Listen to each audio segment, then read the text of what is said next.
No, takže ja som sa rozhodol, že idem teraz už pešo cez tú vodu, keď už som teda sa namočil a že som tu a detailne toto záznam urobil z tohto. Je tá voda trošku dosť vysoká, ale predpokladám, že kulminácia ešte vôbec nebude. Ráno bola síce len štvrťka z toho záznamu, štvrťka z tej vody, čo je teraz, takže teraz je to už strašne silné. Takže je to veľmi vysoké, tam to zapadlo ešte aj hore auto jedno, teda do vody, no dá sa prejsť, ja som momentálne po kolena, takže idem dole, aby ste videli, pokiaľ mám vodu.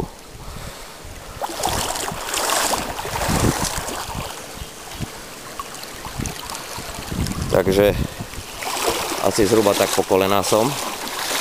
Je to dosť veľký prúd. No, ja to takto zoberiem. No, takže, aby to bolo vidieť aj iné veci, takzvané aj naše pobrežie. Hej, keď sme... Nie do vody! Naše pobrežie, tam, kde sme vlastne prišli. No, takže je to asi takto, to vyzerá v takomto stave, je to momentálne celé, toto vyzerá byť ten najhorší úsek, asi pravdepodobne. Takže ideme zase kúsok ďalej, tuto to dosť ťahá na jednu stranu. Hej, toto je dosť silný prúd, všeobecne je toto všetko pod, akurát som po krajnici idem, pod takzvanej krajnici, hej. Takže robím tento záznam z tohto. No, takže je to už akože dosť veľká voda, no ono síce o niečo tu klesla, ale predpokladám, že ešte postúpa. Toto už je slabší prúdik, kde teraz momentálne kráčam, hej, ale stále je to ešte ten prúd, no idem tamto k mostu, tam zapadlo auto, takže akurát zle ostali stáť, ak sa zdvihne hladina, tak ich úplne zaleje celé auto, pokazil sa im motor údajne.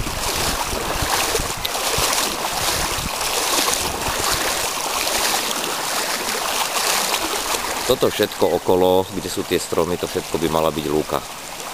No, žiaľ, tá lúka asi veľmi ďaleko je. Tá lúka ide veľmi pozadu. A tá lúka nie je, čiže tuto ideme aj na značku. No, tuto je silnejší prúd, kde som teraz prišiel. Toto je to tak ozaj silno prevalené. Tuto je voda ešte vyššie kolien, takže ideme zase dole, aby sme to videli. Pokiaľ máme túto vodu. No takže sme asi takto hlboko vo vode, takže môžeme ísť už ďalej a je tu dosť silný prúd. Ideme tuto k značke, tá značka je úplne zatopená, tá značka bola dosť na vysokej podstavci a je úplne zatopená. Tu sa nám už ten prúd dosiluje trošku na tejto strane a robí aj vlny.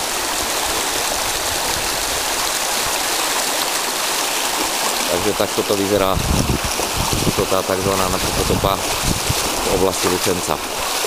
No, ako pozerám teraz po tejto strane, tuto, po ľavej, trošku sa skúsim ja potiahnuť ďalej. Po ľavej strane je most a len zo pár raždík drží na tom moste. Takže predpokladám, že tá voda z tejto strany začne raziť a zaleje. To je otázka času už len. Hladina sa natoľko zdvihla, že výška od mosta, od vrcholu mosta je pár centimetrov.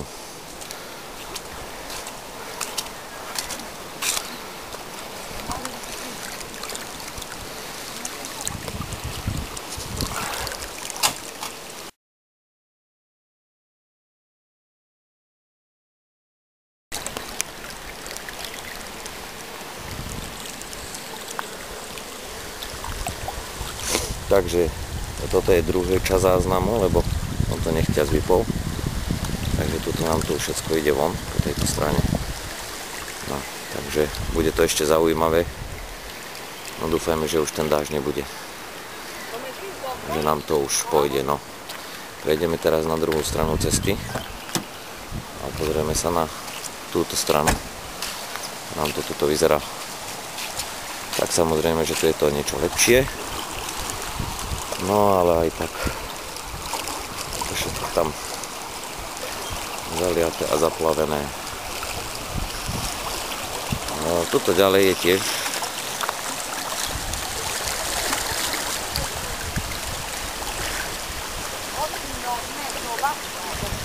No, teraz sa otočíme zase a ideme naspäť. Ideme kus ešte na pešo prejsť ďalej, ako to vyzerá ďalej. Tam to vyzerá byť ešte ďalšia, toto je taký menšia voda, no ale aj to je tu také všetko totálne vyliate. Tuto už až taká veľmi vysoká nevyzerá byť, ale skúsime, ak sa nám podarí dostať skoro až k Iplu. Toto je malá voda, toto je nič, toto je len taká, aká bola asi ráno, keď som bral ten záznam.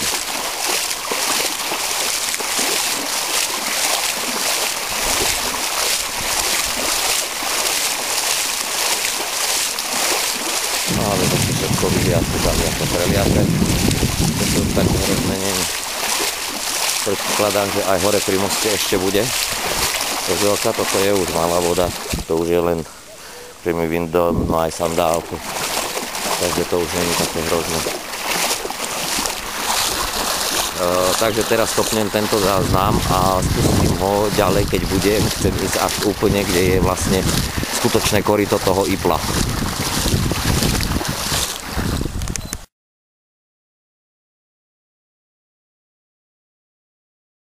No a ja spúšťam už na Ipelskom moste záznam.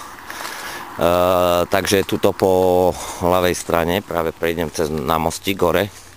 Toto by mal byť už originál Ipel, ktorý vlastne už ide v svojom koryte, alebo teda sa snaží ísť po svojom koryte.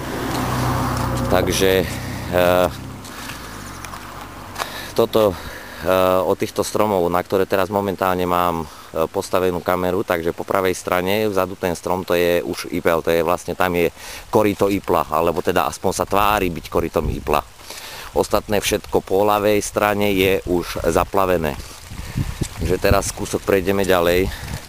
No tuto vyplije dosť veľká voda, takže posvietime si na pilier, povrch piliera, pokiaľ to máme. No asi do takej výšky, takže môžeme ísť ďalej. Záznam robiť.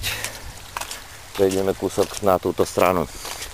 Takže toto je vlastne Ipel. No a na druhej strane, tam za Iplom, v diaľke to je zase vyplavená lúka. To je hrádza, ktorá je není až taká veľmi vysoká. No ale už to tam išlo z vrchnej strany. Takže momentálne stojíme zhruba asi v tom koryte Ipla, aké by malo byť, takže nejako takto to teraz vyzerá. Je to pred Mučinom, pred Rapovcami, no a prejdeme si na druhú stranu, a aby sme videli aj druhú časť, ako nám vyzerá. No, takže toto je zase zaplavené po ľavej strane. Tuto stred stromu, to je asi koryto Ipla a i po ten most. Ostatné je to zaplavené všetko. Takže asi toľko. No je to, ako sa hovorí, katastrofa svojím spôsobom. Takisto tuto vidím, že na hrádzi je to všetko vyplavené tam, kde sú polia. Takže to je zhruba asi pre dnes všetko, čo sa mi podarilo nahrať. Vlastne vďaka tomu, že má ešte jeden kamarát, Emo, nahovoril, že poďme sa na to ešte raz pozrieť. Takže som sa rozhodol, že idem, a keď už tak všetko nahrám, aj tento systém, ako to tu vyzerá. Emo je dosť ďaleko, možno nejaké 2-3 km od nás. No a ja by som s týmto ukončil len jedným pár slovami. A to, že Pane Bože, čo to na tejto zemeguli bude. Keď už máme toto, tak to je katastrofa. Nikdy sme to nemali. Dobre, takže s tým ukončievam. A ďakujem tým, ktorí to budú pozerať, že si to vypozerajú a porozmýšľajú nad tým, čo robíme s prírodou a čo robí príroda s nami. To je všetko. S pozdravom, vegažiar Jano Melich.